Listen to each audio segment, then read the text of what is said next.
This right here is the view that the audience get when the Pope is preaching from his audience hall. If you're a Christian, a Catholic, a follower of Jesus Christ, Yahushua, make sure that you do watch this until the very end because it's extremely important. Now remember, the Pope is supposed to be leading people to Yahushua, Jesus Christ, telling people that he is the way, the truth, and the life, and there is no other way to the Father, that he died for your sins and he rose on the third day. But what is he really preaching, and where is he really preaching from? Well, this is a view from the outside of the audience hall. To me, it looks extremely similar to a snake's head. And if you didn't catch it the first time, here's the fangs, the reptilian skin, the slit-shaped eyes, and the snake skin on the walls. And he preaches from the mouth of the snake. And who is the snake in the Bible? Who is the serpent? Who is the one who tempted Eve in the garden?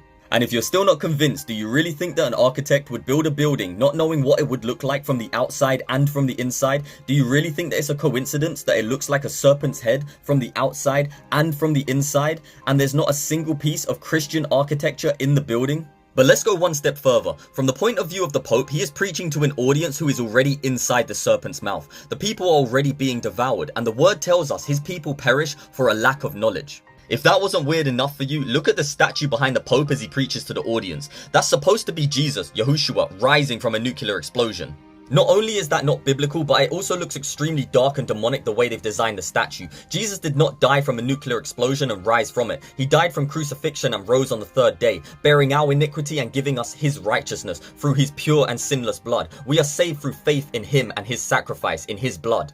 But is that statue really Jesus? Is that really Yahushua the Messiah? Let's take a closer look. If you didn't notice earlier, one side of the head of the statue is completely deformed, or is it?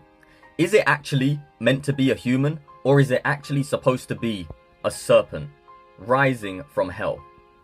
But do not be afraid. This is not to spread fear. This is to remind you of the authority you have if you are truly in Messiah. In Luke 10:19 it says, "See, I give you the authority to trample on serpents and scorpions and over all the power of the enemy, and none at all shall hurt you." You have power and authority in Yahushua's name. If you believe in his crucifixion and his resurrection, you are saved, sealed, and delivered. You have to walk in his commandments and know the authority and power you have.